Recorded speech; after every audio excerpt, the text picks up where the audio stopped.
Good morning, guys, and welcome to week 3. Next week is spring break. Yay! I don't know about you, but I am excited to have a week to kind of take a breath and relax. So, I wanted to take a few minutes today to go over a past letter. We're only going to look at the business format and the introduction today, and then after spring break, we'll come back to this sample letter and look at how they structured their argument in their final draft.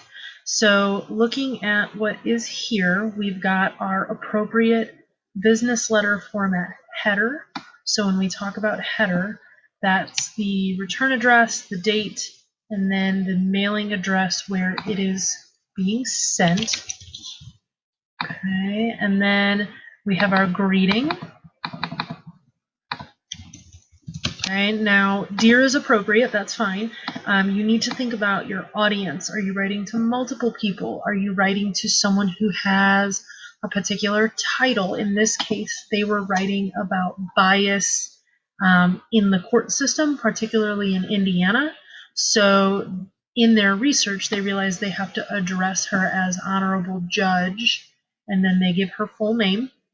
Okay, you'll notice here that we end our greeting with a colon, not a comma. That's different from more of a casual personal letter. Okay, so getting into the introduction, I'm just going to take a second here to read it out loud.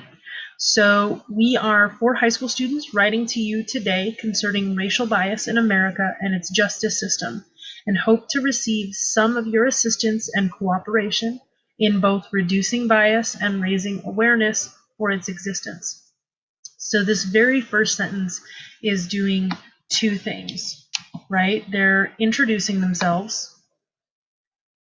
It's kind of the first thing that's happening here. And it's not a detailed introduction, it's just starting out giving the judge an idea of who is writing to them. Right? They outline their basic idea, their basic focus here.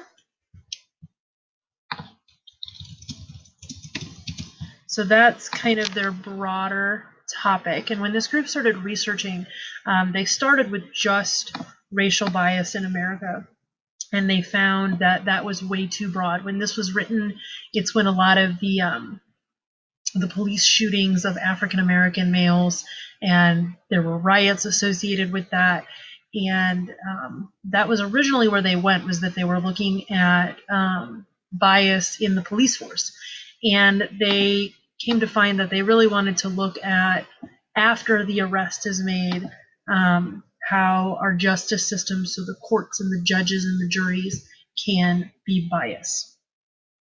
They also very clearly outline why they're writing to the judge. What do they want from the judge?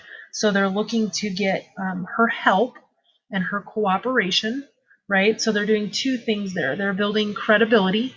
The fact that they're saying, we need you, we need your help, makes the audience they're writing to maybe a little bit more receptive to their ideas. And then they also throw in that word cooperation, which could be a little bit of a dig. If they only said, we hope to receive your cooperation, that's a little bit more authoritative and a little bit more combative.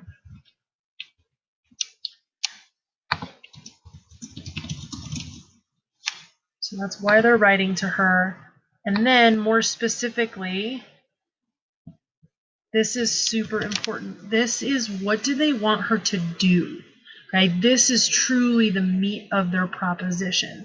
Not just getting her to agree that this racial bias in the justice system exists, but also getting her to help, moving forward, reduce it and raise awareness. So this group was very, very clear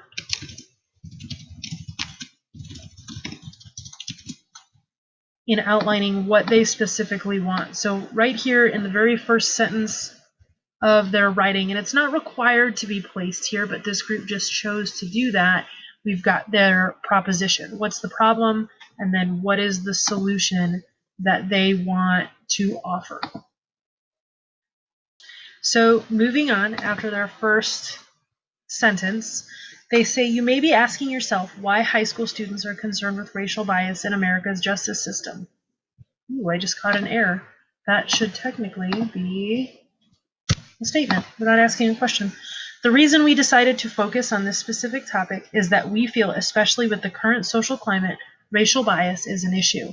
And I want you to notice that they're using we because they're writing this as a group.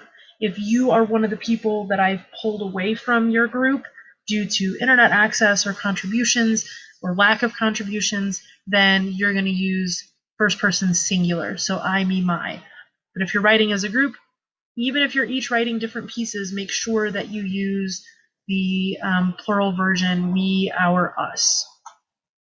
At first, we were unsure if its existence was something that we could factually prove. But as you will later read, we found several sources concluding that yes, we can prove it. Right? So a lot of what the group is doing here is they're building their credibility. Right? They've stated that they're high school students. So the judge's initial reaction to that could be, well, I do this for a living. I'm a judge. Why should I listen to you? So trying to build some form of credibility, and remember our terms, credibility is a form of support.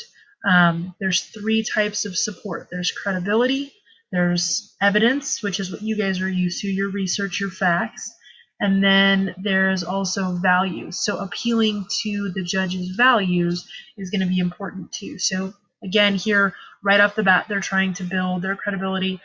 Why should the judge listen to them? Second, they've got a nice transition there. So they said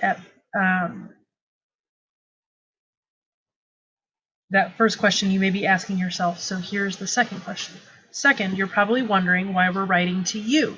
And that's because we think that in a justice system, the place where racial bias impacts people the most is in our courts. So again, they've explicitly stated, here's how we've narrowed our topic. Here's why we're writing to you specifically. So they've almost explicitly said, here's why you're our appropriate decision maker. And they go into that more later. Although in no way,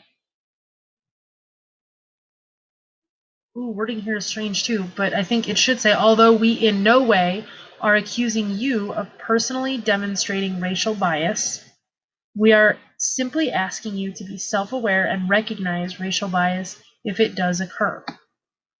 Okay, so again, trying to temper their tone a little bit.